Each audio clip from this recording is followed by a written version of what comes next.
Welcome back to IPA, where we keep it real and raw. With my boy today, Mr. Monclar. Yeah, nice to be here again. Well, first time here, but we was talking for a minute, so I feel like I've been here for a minute. Damn. So, okay, let's get it started with.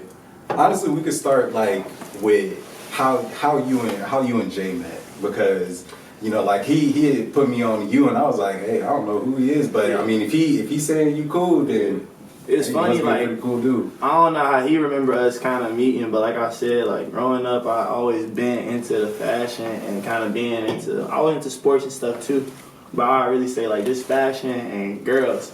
And you know, at one point, you know, Najee and all them, they was busting on Tumblr. Yes, sir. And it's kind of funny, like they went to Hobart, but they kind of doing their thing over there. It was like we had our own little, like I would say, not little posse, but Tumblr boys, you know what I mean? And Portage and shit. So it was kind of like one of them things where then I started talking to a few girls that went to Hobart. He friends with them, stuff like that. So it was cool like that. We was always, I say, like internet friends. We met a few times in person and talked a few times and made like a cookout or like something, just like random events or something. And we was always nothing but love, always been nothing but love. So I don't know, that's how I really know Najee. So every time I send him something, he like my stuff, I like his stuff. You know, there's always good spirit. Plus my friends, they know some of his friends, and that's how it is. You know, the area kind of small. Yeah. So I mean, honestly, like Jay always had like Jay's always understood the internet for whatever reason. Like he's one of them people, and that's the thing. When we was talking about earlier, like playing your role. He ain't never want to be the main star, but he could. He got the qualities for that. But he's in the background of a lot of shit people don't know about. And like you said, since a young age, we've been playing, like, know how to run the internet, Tumblr, likes, all that shit going up, numbers was going up. He always had it. He knew something about the internet for sure. Yeah. You could call him like a Draco, soldier boy. He's really like a guru at this shit. And even with him being like my older brother, like I never like I would ask him for advice on like, you know, like how do you know what I'm saying, how I get my likes up, how I get my followers up. And at like when Instagram first started, you remember you could buy you could go on the other app, you didn't have to buy shit, you just boost your followers, boost your likes and shit. It was way different. But now it's like you gotta pay like 10 racks to get verified type shit. Crazy stuff. Yeah, but damn, so through connecting with him, was that kind of at the start of like your music process, or were you already kind of down with music? No, I wasn't even. That was just before the music was even in the picture. I was just going. We was just in school, stuff like that. But later on, before like Omar had blew up and stuff, when I started doing music around that time, we was trying to maybe work and stuff like that. But it didn't go out like.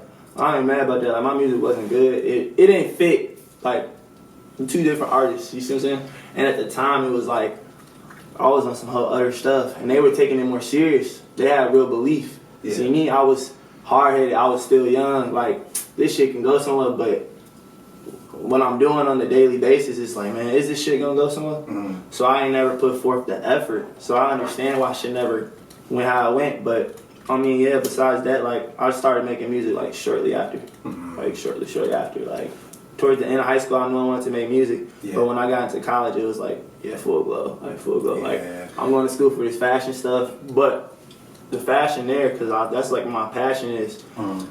But when I was making clothes and doing that stuff, I found out two things. Like, I'm good at making clothes. But I'm better at buying them. I like putting them on. I like wearing that shit. Like, hell yeah. But even when I came to designing, it was like, I always wanted to design merch. I like merch. Like, so I'm like, man, if I could design my own merch, make this music bus, you know, that could be some of my fashion stuff right there. Like, best of both worlds. So it's like the best of both worlds. So it was like, I went to school for fashion design and fine art. So I got a good knowledge of history, like art and stuff like that. But music always been like a passion of mine. So once I got into college, I really tried to take off. So like from the fashion tip, how important is it to actually study fashion history? Like how important is it as a designer to study fashion history? Well, it's a lot of, a lot of people don't think about that on a daily, but history repeats itself. So a lot of trends you see now already happened. You see what I'm saying? Like people wear vintage, but back then it wasn't vintage to them back then. You see what I'm saying? Or they've always, even back then, imagine they vintage. What was vintage to people back then? True. During their time. So it's like a lot of stuff repeats itself. And even knowing like, for instance, you could know the fashion history. You could know this creative director was at this house, and now he's moved. He may be like, okay, for instance, when Virgil was making Off-White, this is like some recent so everybody can know. Virgil at Off-White, boom. Say if you didn't know that Virgil was Off-White, and then you went into Louis Vuitton when he was at Louis Vuitton and was like, this shit looks very similar to something. This looks similar to Off-White. Like, why is that? Then you look in your history, you can find, oh, the designer now at Louis Vuitton is the designer and the owner of Off-White. See what I'm saying? You could make the connections, or you could see like, okay, like for instance, you got Demna, Balenciaga. Why there's all these oversized silhouettes, this weird stuff that's going on?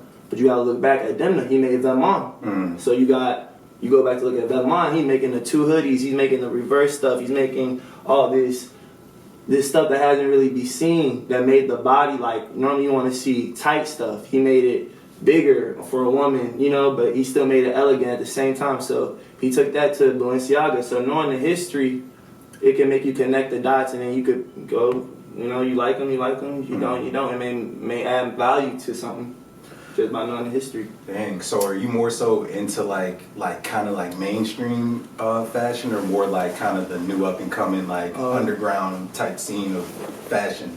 Because I'm not really big into like I am like I have stuff that I like, and I like to think that I dress well, but at the same time, like I know that even from me to my brother, it's just like a fundamentally different understanding, and I know from him to you, it's like still like, you know what I'm saying, it's levels to the understanding of how like certain things go, and how like are there ways to forecast fashion, like what's gonna come back in style? It's funny because in school they can teach all that, but in my heart of hearts I generally don't feel like that.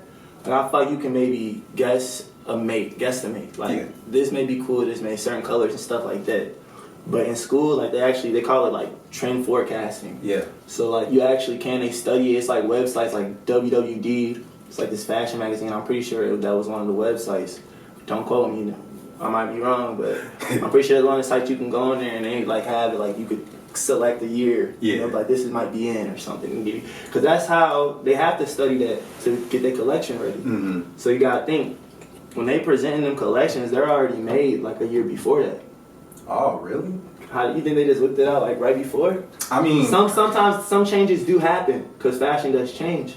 But some of that stuff is created a year before to get it ready, to get it prepped, for the garments and stuff. Because they're studying the upcoming fashion trends, plus they're mixing the predictions in with the now. So it's kind of like trying to find a happy medium, you get what I'm saying? But I mean, in my heart of hearts, I don't think you could predict anything. It just kind of is written. I think a good example of that is kind of like the Astro Boy boots, and like how those like at the beginning, I personally, when I first seen them, I thought they were pretty dope. But that's just because like I'm more in, like I watch anime and shit, and I like kind of like the overzealous like. See Astro Boy like cause. I looked at it like I like them on some like cool to have around the crib. I didn't expect them to go as viral as they did. Everybody wearing them and stuff. But that goes to show you if you got a strong back and who you got in them. They put Sarah Snyder in them. Oh yeah. So then all the fashion models, all the IG girls, you know, they went crazy. You know, they want that. This is true. This is true. I mean, like I said, I thought that the design was very creative, and you know, like it's simple, but it's not at the same time, because it's like, who's really gonna dare to try to make this and not it just be like a one of one thing? You know what I'm saying? But everyone's daring. This is true. Everyone's daring. This is very true. Damn. So, how do you feel about Supreme and like vape and shit? Do you feel like now it's kind of conflated, or do you still see it kind of in the same light of what it was when it first came out? I regret so much shit, man. I had like a 2006, it was the candy paint vape hoodie made when Nego was there, not the new dude, so it's from Nego. Full zip. I sold it because like I was like one of the kids that fell for it. I stopped being a leader, just started being a follower. Like, man, fuck this shit lame. But I sold all that shit. But as of recently, like that shit's always a classic. Like that shit always a classic. I just bought some new Supreme pieces. My boy steadily put me on with new Supreme pieces. My boy Ivan, he always be rocking that shit. So I mean, I'm in.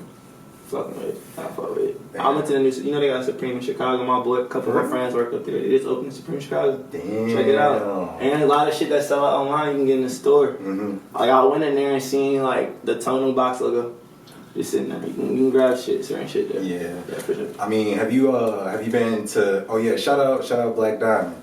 But have you been to the Black Diamond shop, like the vintage shop that Caleb opened up? Oh yeah, I'm familiar. One time I slept there one time, but I ain't getting nothing, unfortunately. Yeah. But I'm familiar with the smoke shop and shit. That shit going crazy. Yeah, they got a couple of them. We're doing this thing. Yeah. But either way, though, like through fashion, like how many connections have you really been able to make? Just like you working in the scene, like yourself. Like what is the scene like? Like.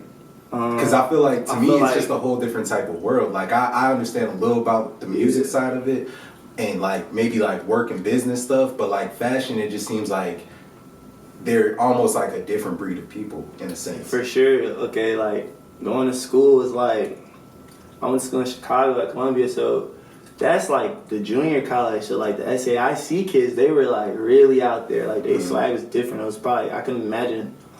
Being like in New York or something, you might see somebody all black, then you might see a girl in a dress, you might see a girl look like anime chick. It's just like all over the place. Like, so that was cool. And like when it comes to the fashion, I went to school. I did a couple of little shoots and models for like a couple of the stores, like major stores. So I can only like speak from my experience. And I mean, it seems cool. I want to dive deeper into that. I would love to be like front row at a runway show or something in Paris Fashion Week. Like I know, but a lot of people, it's a lot of stuff like people don't know. Like I went to New York Fashion Week. A lot of them shows, like, yeah, you may need an invitation to, but it's almost like the shoes, like on some hype shit. First come, first serve. Like you there in line and you know, like you can get in. Like I got in a couple shows. I wasn't like walking or nothing, but I was there in the crowd, like watch a couple shows live during New York Fashion Week. Yeah, that was probably around.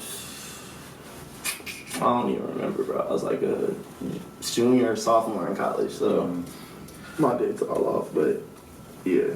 Damn, so what was your upbringing like?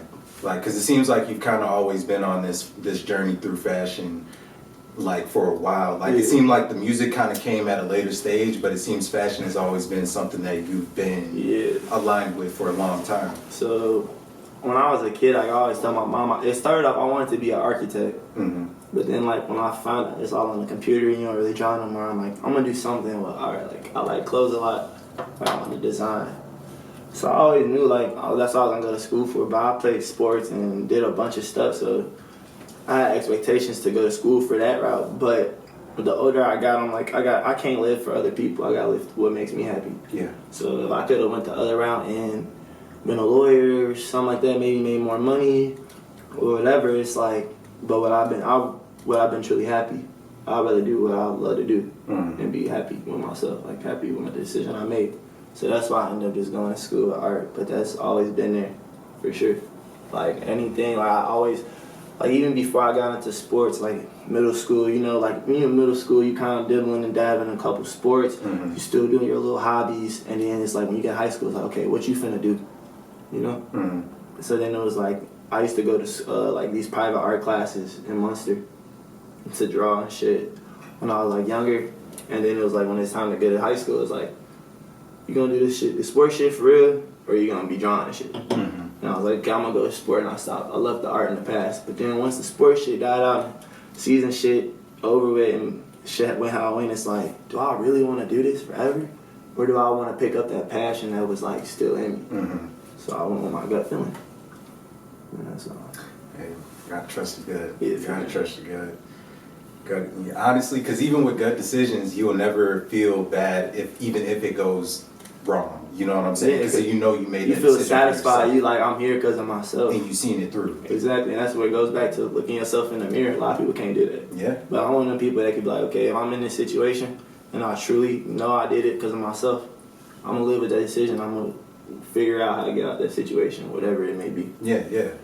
So what was your induction into music like? What like, was it more so like you were in a studio setting, like somebody invited you out to the studio, or were you kind of just at your friend's crib and like he was cooking and somebody was cooking up? And, listen, like I said, like ever since a kid, I've always had a unique style, I would say. Like I could always make something work out of nothing. If I could shop at Walmart, I'm swagging that shit. Feel me?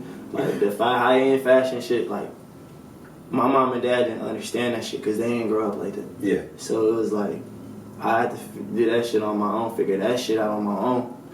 But basically just off of the swag, like everybody always like, you should just be a rapper, you doing a lot of rapper shit, like whatever that means. And I'm just like, I always had good weed. So it's kind of like one of them things where like, I wouldn't like, cause when you say rapper, you motherfucker think they're like super famous or something. Yeah. But I had a couple rapper associates and they like smoke good weed, caught weed and shit off me, stuff like that. Oh, you want to play around the booth or whatever, you know. Then I see what they got going on and not record. Then they just kind of like start off like, man, I'm sitting here watching them do this for hours. Like, I think I could just hop in there, you know, like bang out something. So then it just started me like digging around like on a MacBook, like headphone, like, playing around. Making a bunch of like garbage. Straight garbage. Like sad boy music, like shit my friends telling me like, man, your shit alright. I know they lying, they just saying it's alright because it's off the love, they fuck with me. But they like, we ain't trying to hear that sad shit all the time and shit. Motherfuckers used to say like my shit was like X, Lil Peep, Lil Tracy, like super weird, distorted, like it was super weird. Hey, I mean, shit, and you just started off messing around with the sound. And the headphones, doing that. But yeah, that's really what happened. People kept saying, I was like, you got the swag like a rapper, you be doing rapper shit. I was kind of around a few people. I just was like, got some shit I get off my chest, I feel like I could do it. Yeah. So then I just started recording myself at the crib. And what's your setup like? At that time, it was just, like I said, it was a MacBook, GarageBand, and the Apple headphones. Kinda love Garage. Then I got a new MacBook, and then he went with me to Best Buy on some random shit. And then I had like one of them podcasts, like cheap ass mics, like the beginner podcast, like the Snowballs. I was recording on that. Damn. I had that, and I was recording that.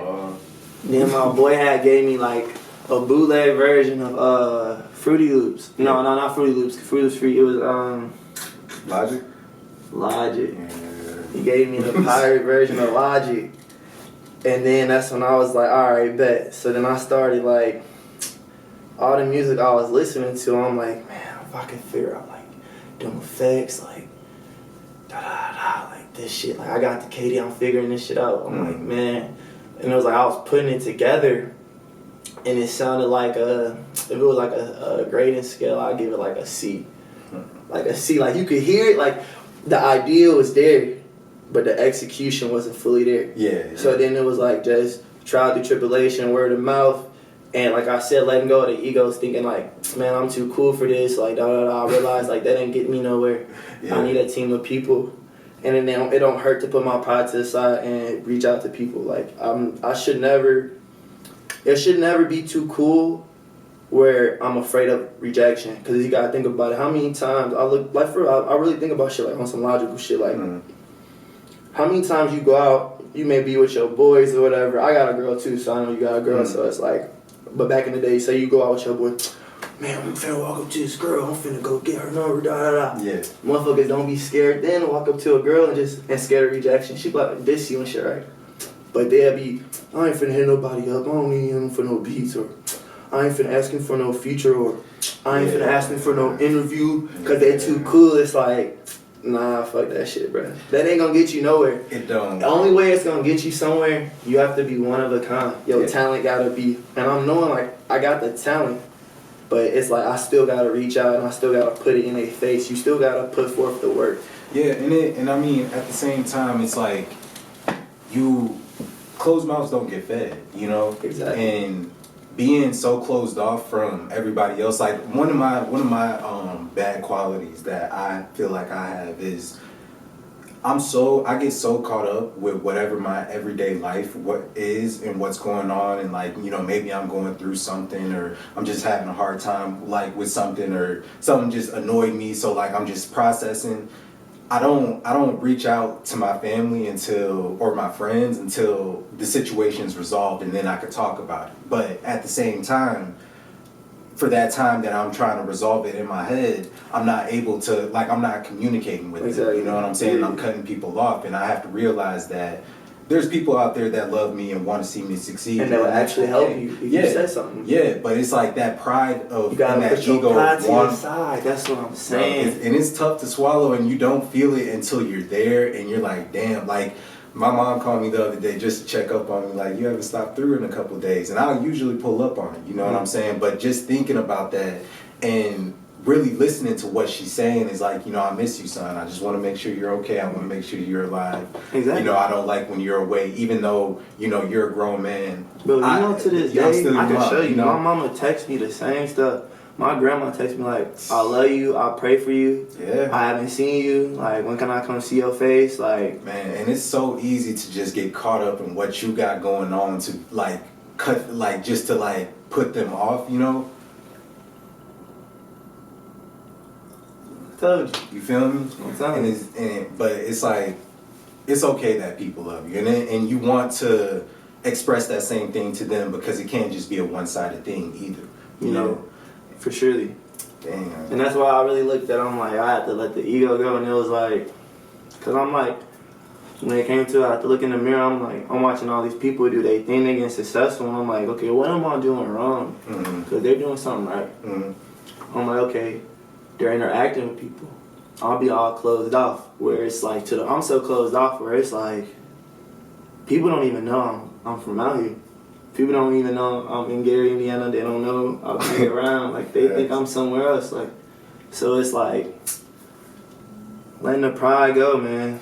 Cause it'll definitely like alter you. But then it's also like being able to grow and like understand, learn from your wrongs. You know what I'm saying? Moving forward. But even in the same sense, though, there is power in absence.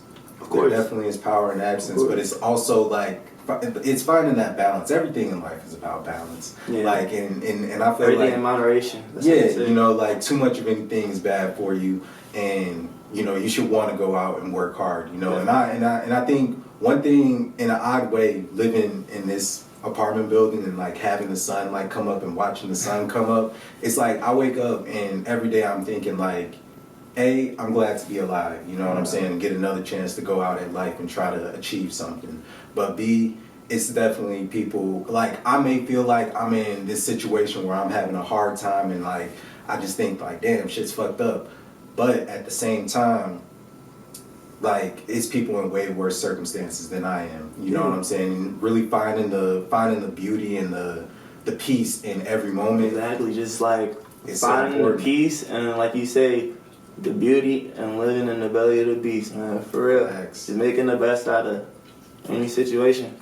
That's all you can do. And that's how, like, if you do that and people see consistency, people, like you say, you ask for help, there's gonna be people there that want to help you. For sure. So how do you feel like your music has matured through you maturing at like growing?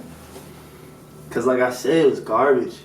It was garbage. I was listening to trash artists. They were feeding me garbage. I'm out here running around popping Zans, being a bum. You know what I'm saying? Like, just being a bum. And I just was like, just looked at myself like, do I really want to do this for the rest of my life? Like, I got people that care about me. I know people. I started to see people. I run into certain people, and they look at me like, man, he not where he's supposed to be. Like, what the fuck he got going on? I'm like, I ain't like how that shit felt at all. So I'm like, fuck that shit. Got off all that shit. Start taking it more serious. Just like I look at myself in the mirror like, okay, this not going nowhere. Why? You're not putting no money behind it. And it ain't about money. I don't want people to think it's about money, but when I say putting money behind it, it's like I'm not paying to even try to get into a good studio that's gonna help me make a better song. I'm not investing into myself. I'm not investing into the craft. That's what I mean by money. So it was like, once I was like, okay, boom, how can I be mad that this ain't going nowhere when I ain't doing that? Okay, bet. Let me start by doing that first. Okay, bet, boom. If it still ain't work, okay, bet, what else can I do to just keep growing? So I need more promo. I need to, cause it's like, while I'm doing all of this, I'm still going to the studio every day, making it just getting better. It's getting better. It's getting better. Like I said, I'm sitting over like no funny shit, like 68 songs, and that's just on some quick shit. Like he got more on his computer. This is what I got on my phone. So it's like, and every song it's like you hear the growth, and it'd be like I'd be sitting on this shit, because I ain't got the traction. But then I still be like, I'm still learning with it. But then there'll be like some people that come out and then they drop something. They be like, damn, the world be going crazy. I be like, man, am I really like just gonna keep sitting on this shit? Because it be like my sound, it's like, it could fit in. Like for real, people could, I feel like honest to God, some of this music I got, they could, if you went to certain music, you could spit my shit right after. You wouldn't even tell. You'd be like, oh shit, I thought, who is this? Like, you know, so it's like, and it's different from our area. Like, when I say different, I know everybody say that, but it's just different. Like the sounds, the beat choices, just everything. Because I know if I'm rapping about this street shit and you ain't really on that street shit, I hear that shit get you killed for real. True. But then it's also like, that shit ain't gonna get you nowhere. Like, you gonna sound like the next motherfucker that's walking up the street. Yeah. You feel me? Like, I'm trying to be the hybrid. I could blend both sides, both worlds together and really take this shit in. It ain't even about just me. I'm trying to put on for everybody. Like, we ain't had no great since, like, Michael Jackson. Yeah, we had, like, Freddie Gibbs or whatever. But, like, for real, I'm trying to take this shit, put us on the map with this shit, like, with the sound and shit. Like, motherfuckers say some shit like, they be like, no, that doesn't look that nigga like the next little Uzi or something. This nigga in my play be out there. I'm gonna run around the G. I'm telling you, that's how that shit gonna go. Hey, I'm telling you one day, shit. Hopefully, shit. I believe it. And I do believe in speaking that shit into existence. You gotta own it. The power of the tongue is definitely a thing. 100%. Cause think about this, like, you ever be doing something, you wake up and you get like that gut feeling, like something bad gonna happen, and then something bad happen, right? So how come something good can happen? Like, if you speak that shit into existence, I really feel like it works power of the tongue. I'm telling you. It definitely works in both ways, because there's no way it works in one and not the other. You know what I'm saying? That's the balance. Dang. So do you find therapy in your music now? Do you feel like it's cathartic for you? Yeah. Sometimes every once in a while I hop in there, do the turn stuff.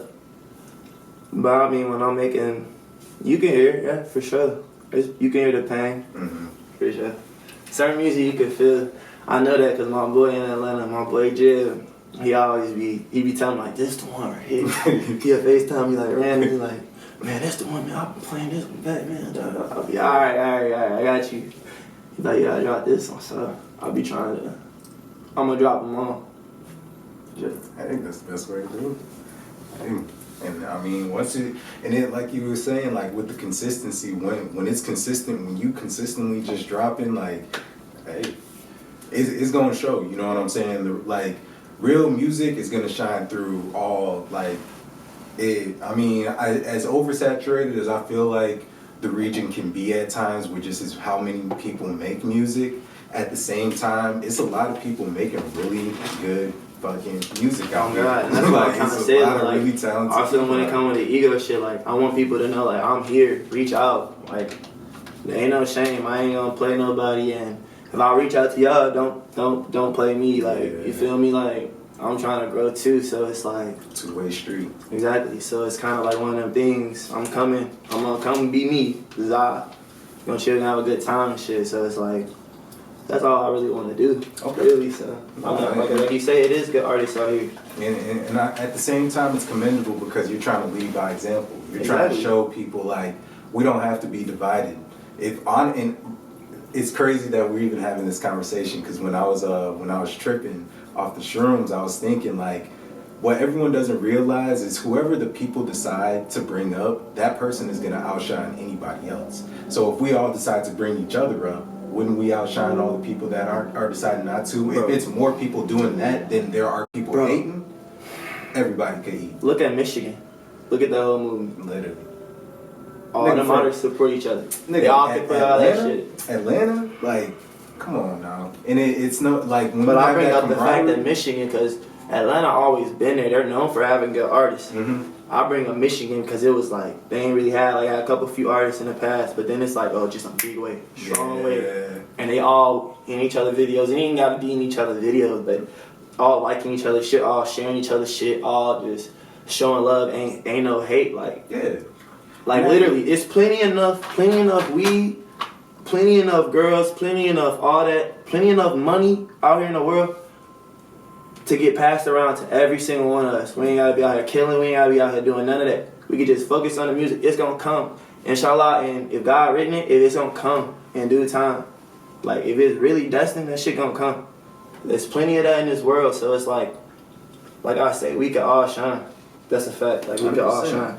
100%. And that's, I really hope that through this podcast, I'm able to help bridge those gaps and create a network where we're all working in unison. Like you said, everybody sharing and reposting. If the algorithm of any social media app sees that a group of people are supporting and posting this, it's gonna get pushed into more places and more people can get eyes on what's actually going on. That's why I do got a lot of respect for those Instagram pages that be promoting Indiana music and shit, because that's a really niche. Shout out Underground. Hold on, I'll tell you, cause that little nigga, I think Indiana Underground, or that little nigga, he be fucking with me, and I ain't gonna lie, they was like the first people to show some love, so I ain't gonna act funny. And that's what I'm saying, like people. I mean, at the end of the day, we gotta help each other, because obviously no one else is gonna decide to help us. Shout out Indiana Next Up. You feel me? Indiana Next Up. Underground Raps. I think that's the one. We gonna shout out him. They got some new T-shirts up. For real, go fuck with bro. I ain't even capping. He really just dropped some shirts. Hey, you heard it first. But so, not to switch gears, but who do you think is the freshest rapper? Who do you like? If there's any rapper, who you like? Well, I'm gonna give you a rapper, but he gonna be like super famous, bro. Bro, we gotta get that to Rocky, bro. Rocky? Bro, come on, bro. His swag ain't for everybody, but he's the one that can switch it up a lot. And come on, he's with Riri, bro. Yeah. He's with Riri. Because I ain't gonna lie. Look. I be wearing a lot of shit these rappers wear, like Rick Owens and shit. Like, I'm in this Rick right now, head to toe. But it's like, I seen Rolling Loud, and Uzi, he did his set, and it was kind of like a homage to Prince. That's why he was wearing that shit. And before I had knew that, I kind of was like, I don't know where this swag shit going. Mm-hmm. And I don't know about that Cardi shit. Like, I don't know. It's certain shit, like, I fuck with Cardi heavy. But I don't know, man. Like, it's a lot of fresh rappers. They just fresh in their own way. Yeah. That's how I look at it. Honestly, I do like how the waves kind of started switching more towards like outerwear and like high end. Yeah, and like kind of like utility clothing where it's like you could actually go do some work in these if you really wanted to. But it just sucks though. It just sucks though, because it's like, it's so many more great brands out there than Balenciaga, bro. True. That's on that, like, I love on that Island. On that, exactly. Mm-hmm. But look, I got a couple songs. They ain't sponsored me yet. They need to sponsor me. Always, feel me? Always stepping on shit. Always on my feet, man. They make clothes now too. Yes, they sir. make a good line. Yes, sir. But they making like rain jackets. I'm saying it's a bunch of shit. Okay. Yeah. So what was your first experience smoking like? Smoking weed? Oh my God. Okay, I don't want nobody to smoke weed. I don't want to push that on kids anywhere. Unless you're in a legal state and you're of age. Hey, we're going to say that out. These videos is not for kids. So. Alright, okay. I'm just saying we're just going to say that right now. Your discretion is advised. Okay. I was actually, bro, I don't even remember. I was kind of older, bro. Like I knew what I was doing. I was like middle school, like 8th grade. I'll never forget. No, I was like 7th grade. Was it 7th? I don't know. It was like one of the two.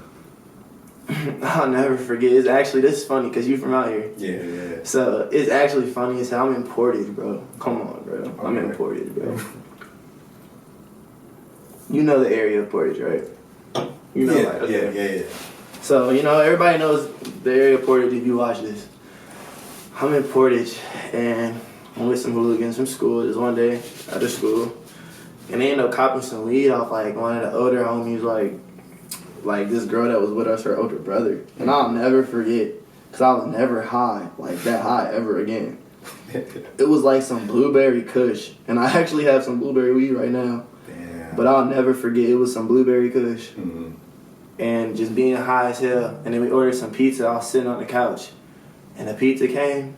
And you ever had that feeling where you so high, you telling your body to get up, but you can't get up? Yeah. That's like a scary feeling. Or like you so high, like your heart like feel like it skipped a beat. You know what I'm saying? Yes. It was one of those. Every body function that's happening. Yeah, it was like one of them. Yeah. And I was like, damn. And I didn't know if I should smoke ever again. So I had to stop for a little bit. Mm-hmm. And then, like, when I had stopped getting out of sports and shit, I just... Shit, the weed helped me function. Like, it don't help me function. It helps me keep my sanity. I feel like I said, I'm a Virgo. So Virgo's holding a lot of stuff. Mm-hmm. I feel like we go 0 to 100 real fast, too. The weed helped me have my patience. Feel me? Like, but motherfuckers can be too high. Like, you can definitely be too packed out. But oh, yeah. I definitely had to learn that the weed helps me, like, because I think about a lot of shit. And when I'm sober, like, I'm thinking about a lot, like, you know, what I have to do, who I need to talk to, what's going on here, everything. It's their next moves and shit. Exactly. Because you always trying to just grow. Yeah. And I feel you. That's especially because, like, before I switched to this new job, I was working in sales and shit. And, like, with that shit, it's like a whole, like, sales is a whole different, like, lane. It's so different, bro. But, like, it's crazy because you start to see, like how much money is really in that, but you gotta have a certain type of personality to, like, be able to do that shit for a long period of time. Like, you gotta really be, like, kind of on some, like, shark shit, like, I'm willing to backdoor the fuck out of somebody just to get to, like, where I need to go. But yeah, like, the weed definitely helps me kind of just, like, mitigate, like, as much thinking where I can kind of just calm down, like, enjoy whatever I'm doing, you know, because I'm always, you know, bouncing from here to there, trying to, like, do all this other shit. So, but, like, also though, like, it sounds crazy because they say, like, weed like a gateway drug to other drugs or whatever, but this shit can really connect you with a lot of people you wouldn't think. Oh yeah. Like, I mean, you know what I mean? People off smoke, people like, you smoke? Or, like, you know, like, or, like, you got that employee at work you don't really fuck with. Y'all argue every day. Then you find out they smoke, then you gonna smoke them. Y'all best friends and shit. Yeah, like, I'm telling you, it's just like, weed is just, man, that shit needs to be legal everywhere.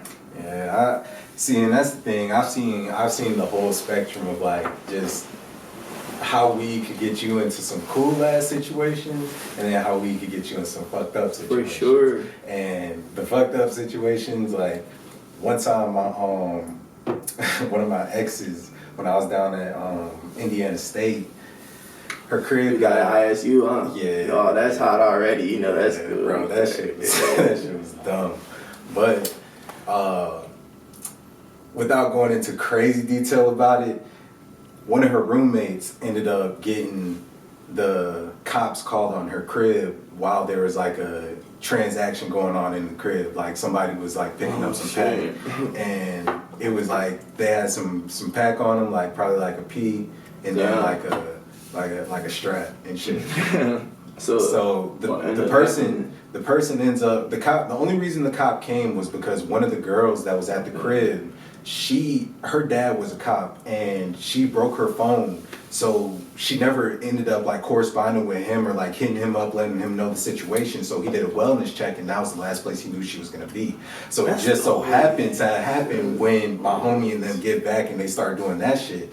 So at the time I didn't have a whip. I was at the dorms. My girl comes pick me up. We pull back up to the crib. We're going around back, and we just see hella people running out of, like, the back fence and shit. So we just, like, scatter. You know, yeah. And I'm thinking, like, damn, somebody just get their ass beat or something. Like, did your crib just get robbed? You know. So then they like, one of her roommates comes out and she was like, drive around front. Is there a cop out front? Go around front. There's definitely a cop at the door and shit. They heard them running out the back, so now they're going back to the car, hopping in the car and trying to find them. Then after they found bro with the, because he tried to put the strap in the trash can, the cops seen the whole thing, went back out the shit, and then they found him with the weed on him. After that, they called the DEA to the crib, and they ended up just searching the entire fucking crib, bro. And I was sitting there like, damn, I was 2 minutes away from being in that house when that shit happened. So since I wasn't there, and obviously that wasn't my crib, like, I just got to walk away. But yeah, nah, it's some niggas that just do not need to be selling, bro. They do not need to be trapping. So when they came, they found shit. Like, DEA found I think he had just re-upped, so what he had on him was, like, all that they found. Okay, that's what I'm saying, that's all he had. like due to the fact that he had already been in trouble before, they ended up they kept coming back to the crib. Like it would be like 10 days would go by at like 4:30 in the morning. They're knocking at the door and shit, trying to come into the crib, and they have the right to do it because girls on paperwork. So like the crib just became too high. So I was like, nothing going over there. Yeah. I know nothing over there. That's actually crazy. Yeah, like back in the day, me and the homies used to be wild. I'm saying, you gotta get this podcast, you gotta throw a show or something. Come together at the end. I think so. Hopefully. Crazy. I don't know, man. Hopefully I can bring everybody, like just have like a bunch of motherfuckers on here eventually, and then it's like a huge panel. What I dream is to have a huge like just table, like a couple different cameras so it gets different perspectives and shit, and then like we could all just really sit down and chop it up between a bunch of people and start like just building our brand off of that. You know? You think about getting some merch made? With the right now, or something? I mean, right now, like that shirt, that's our Apex shirt. That's me and my guys. We have that brand, and that's kind of like what they're releasing their music under and shit. So, if you haven't already checked it out, follow Apex Universal. But yeah, like we started this venture like 3 years ago, and honestly, it's just now starting to come through to fruition now because working with different people, it's certain people that had to get X'd out of the equation, and it's other people who had to who we had to bring on. Yeah, you know, so just finding the right pieces. Yeah, you know, like so it was a little bit of that while also still like the homies were making music and shit. At one point I was making music, but I ended up pushing that shit to the side to do this because for me, I wasn't with the music. I was only focused on trying to make money off of it. I wasn't really like caring about the craft as much as like my homies would. So it wasn't that as much of a priority to me than it was for them. And I had to like, you know, it's because it was hard to walk away from. It wasn't like a you know, like such a quick process. Because at the end of the day, like I have so many notes of just but raps. You can always either run that back after you do this little endeavor, or it's like you saying, like you figure out what role you need to fit. Like, you know, maybe you might be better in the background, maybe you might be better in putting people in the right position to make money, and you can still make money. Exactly. Like, you know what I'm saying? And that's what that should be. That's kind of like what I ended up coming to the realization of is that I don't think my role is to be the artist. I'm meant to do something else to help amplify whatever we got going on. Yeah, you know what I'm saying? But to even get to that point, that was after, you know what I'm saying, like I said, 3 years, we got our shirt, and then we the homies are starting to drop more music, like Kyrie and my boy Chris Gonzo. That's all right. Yeah. Yeah, man, they need to, or just anybody, man, y'all need to get in tune with, it's Tom Capone. He been making all my shit. He out in Hammond. Got a nice studio, you know. You got the Apollo, feel me? Got a nice little mic. You got everything, get you right. That's my boy, that's my main producer. That's who I've been working with, and like you say, like finding the pieces, like I was messing around, bouncing around a couple different studios. And like, I swear, it's so funny. I kept saying, man, if I could just find somebody in our area that fucked with me. I'm going over to Chicago, I'm trying to be bullshitting out there, doing all this stuff. And randomly as hell, just got connected with my boy, he's in Hammond. Just locked in. It's been locked in ever since. Got over like 60-something songs. Like, and he's decent, like, and he's been like investing into the craft, getting new equipment to record with, new mic, all that, like just constantly learning. That's what comes with like putting the pieces together. And I feel like it's like that time. Like, so everything coming together, it's like now we just gotta put this to the forefront. Yeah. Dang. So how has like the venture into like entrepreneurship been, like with the music side? You know, like learning to build relationships, like maintain relationships, like it's going rough. It's very rough. It's very rough. I'm trying to, the building relationship parts is very rough. It's like for instance, I knew Najee, so he posts your stuff, I'm gonna hit him up, like, you know. But it's like I don't even know who to hit up. That's my thing. It's not that I don't want to hit people up. I don't even know who to hit up. You know what I'm saying? Yeah. Well, if someone pointed me in the right direction, like I'll go out on my shit, I'll hit somebody up. Like, You know, you like certain music, you might mess with me, check me out or something. You know, like I don't have no game in my shame won't come with the promo. Like, yeah, so I'm feeling like when it comes to the promo, I'm still learning. I'm still trying to figure out like what page I can post me, see what that looks like, engagement, and like getting the music down, getting views and stuff like that. Like just still trying to figure that out. I love to see that go up, but like I said, it all starts off with just exposure, big or little, exposure. Exposure nonetheless. Dang. So do you travel a lot? Yeah, I'll be out here. I'll be in Chicago. Mostly out here in Chicago, but this year I'm trying to make some trips. I'm trying to go to New York or LA again.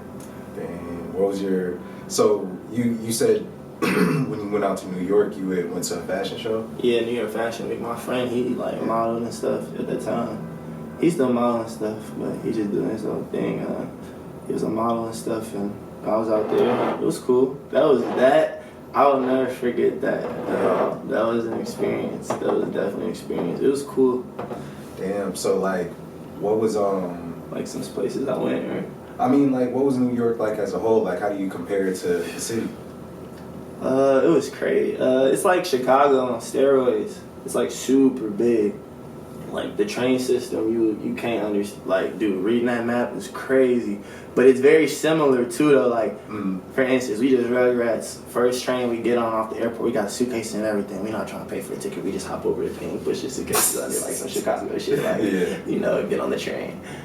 But like, I don't know, shit is very different. It's very different out there too. At the same time, like, they ain't got no alleys, so trash is just all on the fucking curb. They don't have alleys, like alleyways. There's no alleys. I don't know if you knew that. Fun fact, look it up. There's no alleys in New York. So all the trash and stuff gets put on the curb. Just garbage bags. It's dope though, because you can go to bodega, you can get you some food, you can get you some blunt wraps, you can get you some snacks to go, you can get you everything. It's fire. Like fire. It's fire. Yeah. That's cool. Everything was more like fast paced. Like them people, like I swear I'm not a night owl, and I'm not, like, I'm very homebody. I don't go out. I could go out and get lit and shit like that, but I tend to stay home. Like, it just ain't me. Play games. I just be chilling, playing games, trying to make music, just chill. Very homebody. But like in New York, I was out there till 5 a.m. just like on some random shit. Just you might go to fashion shows all day, then it's an after party. And that shit like over at 1 a.m. Then there's an after party. Then you know, then you look up, it's 3, 4:30. You like, nice show. You what the hell? That shit was crazy. I remember like just being fresh, not much bread in my pocket, still everywhere with the stars, and eating cheese pizza every day because it was like $1 or something. Damn. It was lit. I mean, it sounds fast paced. It just sounds like it's a lot happening all at once, you know. But it's like enjoyable. Like, it's probably a little chaotic when you're there, but when you get back, you're like, damn, like I kind of missed that. Yeah, but I can understand though, like how people, you just run into celebrities, bro. You can just be a fan of a fashion brand, and they may sell it at this particular store. You go to that store, you shop there a lot, you might run into some. See what I'm saying? They might peep your drip. Not saying it happened to me, but I can see how, like, celebrities, how people pop off in New York. I understand. Yeah. It's always constant traffic, a lot of people there, like a lot of people there. Interesting. But that was breathtaking, honestly. Dang. So there's one most important thing that you can, one most important piece of advice that you could give somebody that's getting into fashion. What would it be? Just don't be afraid to be yourself, and stay what you're into. Trust your gut. You like what you like, stick it out. And don't be as scared of criticism. Because good or bad, don't really take it as a learning experience. Yeah. So you got anything you want to promote before we end?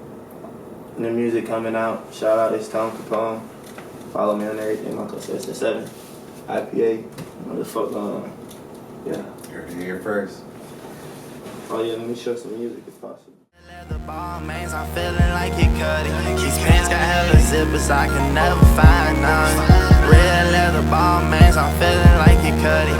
These pants got hella zippers, I can never find none. Red leather ball mains, I'm feeling